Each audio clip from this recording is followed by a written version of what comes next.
اعوذ باللہ من الشیطان الرجیم بسم اللہ الرحمن الرحیم اللہم صلی علی محمد وعلی آل محمد صدق اللہ العظیم۔ محترم ناظرین، السلام علیکم ورحمۃ اللہ وبرکاتہ۔ آج ہم آپ کی خدمت میں ایک نئے وظیفہ لے کر حاضر ہوئے ہیں۔ آج کا وظیفہ آپ نے دن رات اٹھتے بیٹھتے سوتے جاگتے جب بھی آپ چاہیں یہ وظیفہ کارگر ثابت ہو سکتا ہے۔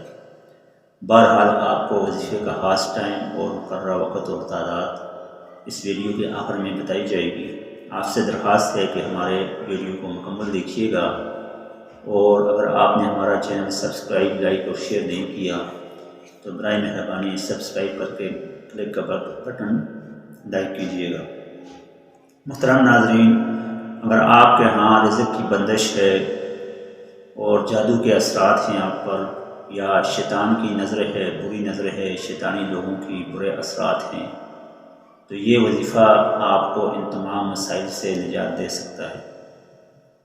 اللہ تبارک و تعالیٰ کا کلام، اللہ تبارک و تعالیٰ کی اسماء اور اللہ تبارک و تعالیٰ کے محبوب رسول نبی کریم صلی اللہ علیہ وسلم کے ارشادات ہمارے لیے بہترین نمونہ ہیں۔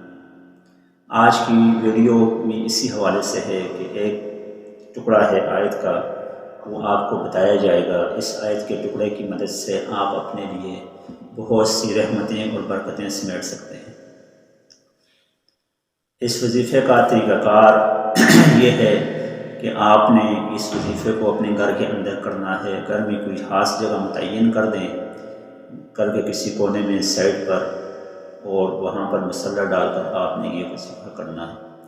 دوسرا خیال یہ رکھنا ہے کہ آپ نے جب یہاں پر آپ یہ نماز پڑھ رہے ہیں یا وظیفہ کر رہے ہیں تو وہ جگہ پاک ہونی چاہیے۔ نماز کے لیے تو ویسے بھی پاک ہوگی، لیکن وظیفہ اگر آپ اسپیشلی کر رہے ہیں اس کے لیے پاک جگہ پر بیٹھیں، کوئی مصلی ڈال کر یا کوئی پاک چادر وغیرہ ڈال کر۔ اس کے بعد آپ نے سب سے پہلے تعوذ اور تسمیہ پڑھنا ہے، یعنی اعوذ باللہ من الشیطان الرجیم بسم اللہ الرحمن الرحیم۔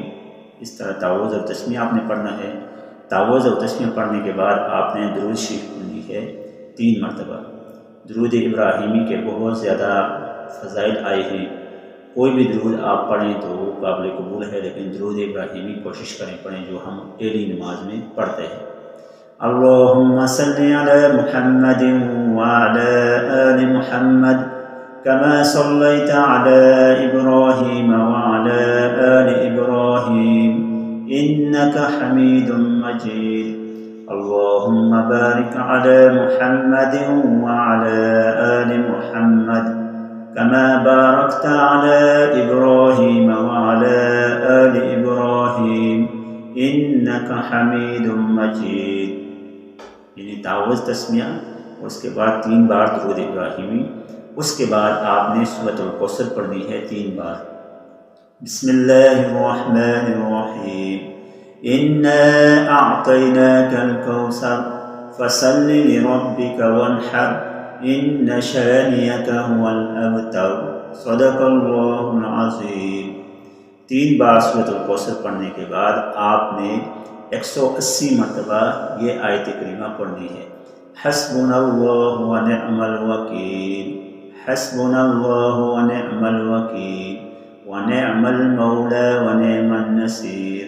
یعنی یہ جو آخری ٹکڑا ہے یہ آپ بے شک نہ بھی پڑھیں، حسبنا اللہ ونعم الوکیل، یعنی ہمارے لیے اللہ ہی کافی ہے اور وہی بہترین کارساز ہے۔ یہ آپ نے 180 بار پڑھنا ہے، اور 180 بار پڑھنے کے بعد دوبارہ آپ نے درود شریف پڑھنی ہے۔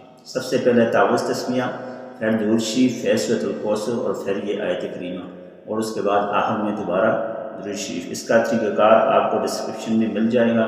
یہ آپ نے صبح کی نماز کے وقت پڑھنا ہے اور رات کو عشاء کی نماز کے وقت پڑھنا ہے۔ یہ آپ خاص وقت میں آپ کو بتا رہا ہوں، اس میں آپ نے پڑھنا ہے۔ 11 دن تک آپ نے یہ عمل کرنا ہے انشاءاللہ تبارک و تعالی۔ 11 دن پورے ہونے سے پہلے پہلے جو آپ نے مسئلہ ہے آپ کا، جس حاجت کے لیے آپ یہ وظیفہ کر رہے ہیں، وہ انشاءاللہ 11 دن سے پہلے پہلے پورا ہو جائے گا۔ محترم ناظرین، اگر آپ یہ 11 دن تک اس طرح اہتمام کے ساتھ مصلی ڈال کر نہیں بھی پڑھ سکتے تو چلتے پھرتے آپ اس کو 180 بار پڑھ لیں انشاءاللہ تبارک و تعالیٰ، پھر بھی آپ کو فائدہ ہوگا۔ ہم دعا کرتے ہیں کہ اللہ تبارک و تعالیٰ ہمارے آپ کے تمام مسلمانوں کے مسائل، تمام انسانیت کے مسائل حل فرمائے۔ اللہ تبارک و تعالیٰ ہمیں دوسروں کی خیر خواہی کا ذریعہ بنائے۔ اللہ تبارک و تعالیٰ ہمارے سارے صغیر اور کبیرہ گناہ معاف فرمائے۔ ملتے ہیں انشاءاللہ کل ایک نئی ویڈیو کے ساتھ۔ السلام علیکم ورحمۃ اللہ وبرکاتہ۔